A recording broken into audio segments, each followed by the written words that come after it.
along, you two. It's time to save the world in Dragon Ball Xenoverse. Kamehameha! Let's go!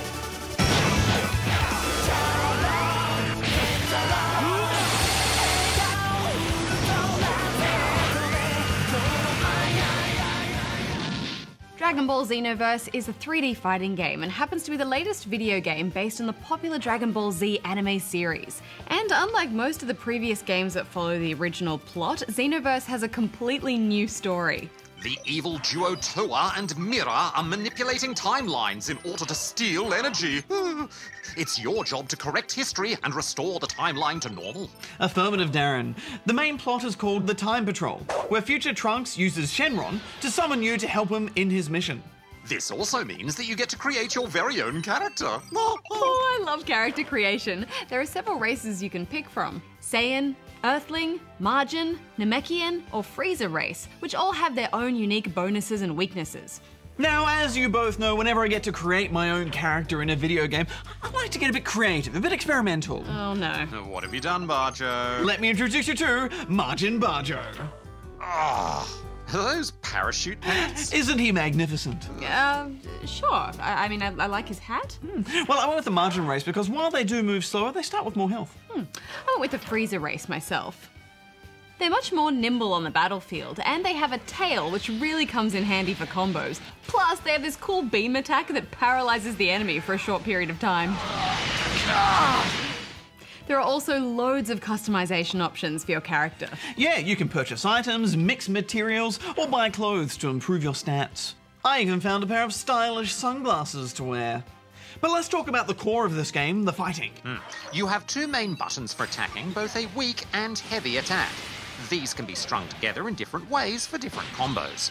The heavy attack can also be held down at different intervals for even more variety. You also have the Ki Blast attack, where you fire off multiple shots or even just a single. Good to keep your enemy on the back foot. Yeah, there's a surprising amount of depth to this combat. There are special attacks on top of your basic attacks, which are activated by combining the right trigger and face buttons. And on top of that, there are ultimate attacks. These do a considerable amount of damage and are quite the spectacle when performed. Although when you add in blocks, counters, teleports, locking on and grabs, there's quite a lot going on. I feel this might overwhelm a newcomer to the series or genre. Yeah, that chaotic fighting style is true to the series, but it just doesn't translate very well to a video game format. I mean, the camera did struggle to keep up with the player at times, especially in those smaller locations. I would say this is probably the best looking Dragon Ball game out there. The animations for the fighting moves are just so fluid, and I love the energy aura you have when zipping about a map. Affirmative. There's quite a nice range of locations, including some where you can fight underwater. I did, however, expect more destructible environments. Most of the time, the damage would return to its original shape almost instantly. Yeah, that bugged me a little bit too, Darren. There is another set of side missions you can do that are called parallel quests. You can access these missions in the central world called Toki Toki City. This area acts as a kind of online hub where you can see other players online, although you have limited interaction with them really. Yeah, I would love to be able to fly around this area because, you know, your character can fly, but no, you have to make your way around slowly. Perhaps the greatest thing was the large number of robots around this area. More robots is always an improvement.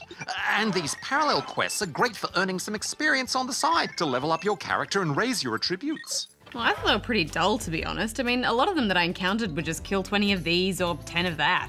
And unfortunately, we also had some problems playing online. There have been some server issues since the launch of the game. Yeah, that is a bit disappointing, isn't it? We've mostly been playing offline, which lets you select computer companions to fight by your side. Yeah, and for the most part, I found the AI to be pretty good. They would deal some decent damage to the enemy, although sometimes they would move around aimlessly or stand still. We should wrap up this review, you two. Just saying. It's a good thing there's no pun violations in our reviews, Darren. Well, this is a great addition to the franchise, and I think fans of Dragon Ball will love it. There's plenty of content too. I'm going to give this 4 out of 5 stars, guys.